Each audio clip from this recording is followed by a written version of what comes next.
Are you? I'm good, thank you. Yes, Um, I'm quite enjoying this array of news, I must say. I was going to say, as a Tory voter, as a Conservative, you've been in government. We've all, had opinions over the last few weeks and months. Words at this time, people throw things out. I have people say he's done. I have people say he's Teflon.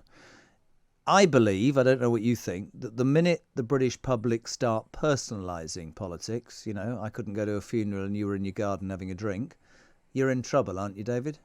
Yeah, I think there comes a point when tolerance runs out of road. Yeah. Yeah, let me say straight away, Jeremy, if you had asked me before all this began, these assaults on whether Boris ever tells the truth, I would have said to you that the problem for Boris is, however talented he is, and he is hugely talented, and however much he amuses the British public, and he's a huge personality, to become mayor twice in a Labour town like London was a huge achievement.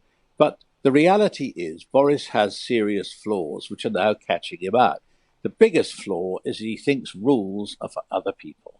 And that, in the end, is going to cost him dear and maybe cost the Conservative Party dear. Now, the hole they're in is, look, does it really matter about drinks back in May 2020? Probably not.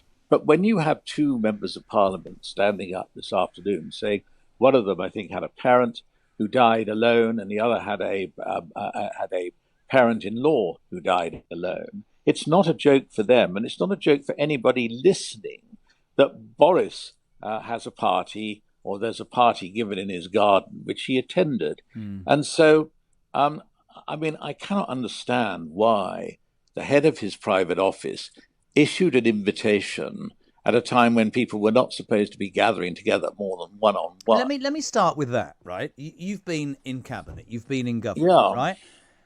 Is it me, David, or are they? Everybody says to me, well, the thing about Boris Johnson is, people aren't, they're not on his level and they're too scared of him. Surely, if you were working for Boris Johnson, because I would have done, somebody should have gone in or would have gone in and gone, oh, wait, listen, mate, seriously, this is dynamite, you idiot. Why did nobody say that? Because all I hear is Dominic Cummings, was definitely, he had all the information, and when he resigned, it was the beginning and the end of all of that. Why, this is what I want to know, why hasn't somebody been brave enough to speak in his ear? That's what I don't understand. That's not an advisor. He's surrounded by sycophants. well, apparently they had a cabinet meeting today and it was not raised in cabinet. And yet, if there's anything that is fundamentally destructive of people's confidence in the government, it is that it's run by somebody who has no respect for the truth. It reminds me of the old joke about Harold Wilson. How do you know when Harold Wilson is lying? And the answer was his lips move. Well, he never recovered from that. And so Do what you I find expect him to do the honourable thing and resign, David? no, of course not. You don't? No, no, definitely not. He'll have to be sort of a tank will have to come in and take him out at gunpoint. But the point is, what is going on here when the cabinet do not discuss this issue? And look, I was a minister for 11 years, okay? I would not have expected my private office or senior civil servants in my department not to have come to me and said, Minister or Secretary of State, what's going on? You've really got to be very, very careful. So You why? cannot So allow why? this. So why has as this text is brilliant? They all saw this invite, and yet nobody said anything. Why has nobody? This was 2 years ago, and much as I hate Dominic Cummings, odious, don't get somebody into a job Yeah. and then say he's pointless. Don't get him in the job in the first place. And patently, you're a jealous and bitter human being who didn't like being sacked, so you're going with revenge. But I'm beyond Dominic Cummings. I'm trying to work out either Boris Johnson employs the thickest, most useless people, or people who are too scared to tell him the truth. I think that, yeah. I always believed if you're in a position of power and you don't know everything, then you surround yourself with people who do know what they're talking about, David. Of course, and I think one of the problems is there's a very experienced, case is a very inexperienced cabinet secretary, only in his early 40s, never held a senior job in Whitehall. He came into this job from having been Simon private Case. secretary to Simon Simon Case. Case. Sorry, yeah, and I think that a whole lot of people yeah, they won't say boo to a goose, but sometimes a goose is helped by someone saying boo to them. But of course, it's interesting where we are now, Jeremy, because everybody is now saying we can't comment on this because Sue Gray, senior cabinet office official, is looking into it. So, bearing in mind, someone once said to me, "You're a hopeless chess player because you only think about the next move. You never think about the 2 or 3 moves down the track," which is what outstanding chess players say. Let's try and look 2 or 3 moves down the track.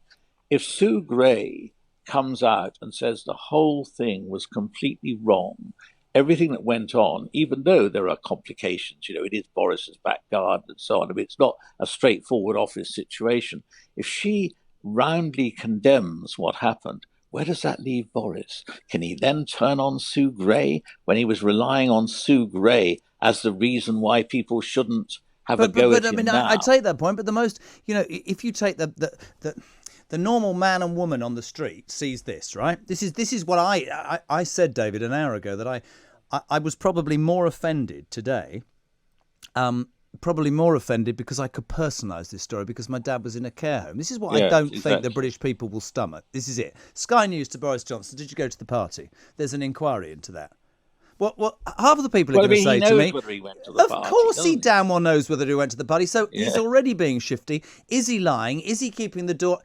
You could say, of course, politics is that sort of game, that she'll say nothing happened and it was all fine, it was legal, and say that's why I didn't admit. But Peter Cardwell, our political editor, believes in the next 24 to 48 hours things will move very quickly, and he will have to do something that he's never done before to survive, and that's apologise. Now, do you see, you just said he'd have to be dragged out with a tank through the front door.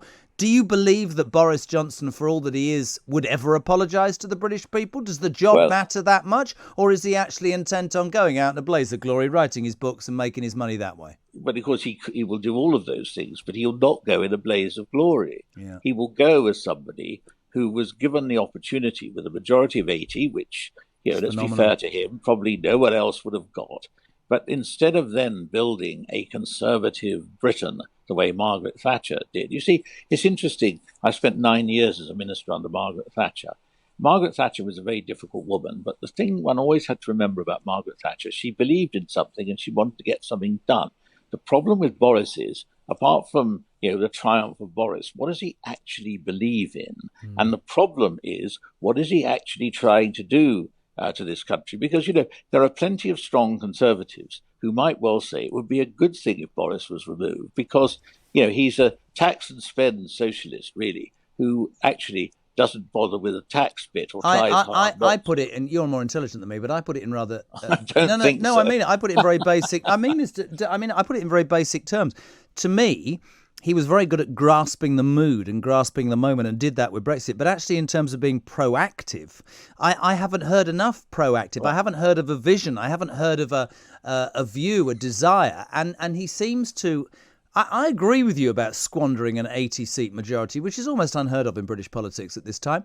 To have got that, September, he's flying. He's absolutely flying with a 10-point lead. And now... he's on his backside, and it is through no fault of his own, be that duplicity, be that being caught out. Keir Starmer has said nothing.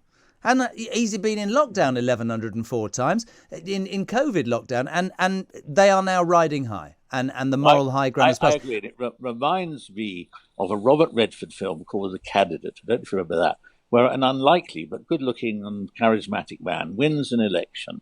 And the final moment of the movie, he turns to his Svengali campaign manager and says, well, what do we do now? Yeah. And that's where Boris has been. Now, the problem is, if you're that kind of person who has, an ability to connect with people, but you don't really have the ability to define what you want to do. I was friendly with Ronald Reagan all those years ago. Ronald Reagan was a good-looking guy who was Uncle Sam. Wonderful. But Ronald Reagan was not a details man. And so what did he do? He put in the cabinet people like my old friend Jim Baker, who were details people, and he was the chairman of the board, and they gave him everything he needed. But that's how you run a company. That's how you run a company. Yeah. Who are the people? And just who is worthy of their position? I would say very hard to think of anybody much. I am. Perhaps. I would. And Sunak, maybe. Who? Rishi Sunak I know, and but Michael Gove. I can't have Sunak. I don't know. I think you're guilty by association. Let me ask you this. You said you don't believe he'll resign if pressure builds, and he has to. And I'm interested in what you said as well.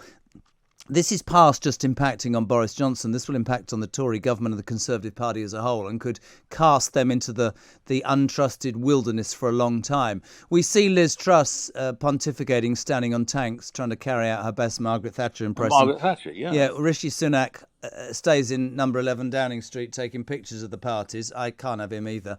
I've always said that the leadership of the Tory party, it's always left field, isn't it, David? It's always, to me, Cameron was left field.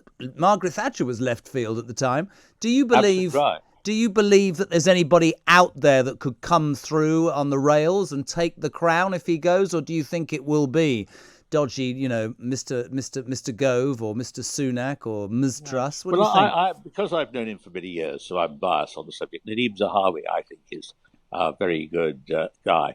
But you see, at the end of the day, this will be a mortal blow to the Conservative Party if Boris has to go. Mm-hmm. But the issue is Boris worth saving? And I'm not sure that he is. I mean, there comes a moment when British politics gets stuck in a hole.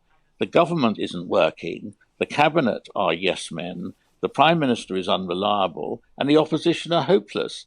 It's not very good, is it? If you're an MP for Putney still today, and your backbench MPs, different to your time and my time, they'd probably have a WhatsApp group rather than go to a pub and have a chat. Yes, quite. Would you be in effect of the mindset that he should go, or would you be rallying round him as a Tory MP? No, I think he has to go. There is nothing to rally round with Boris. Boris does not deserve to have anybody rally round behind him because of the way he behaves in stupid things, but also, in particular, it's his lack of any real policies, it's his lack of any real set of beliefs that accord with the beliefs of a Conservative Party leader. That's his problem. David Mellor, always a pleasure, never a chore. Thank you so much, David Mellor, ex-Cabinet Minister, saying that if he was still MP in Putney,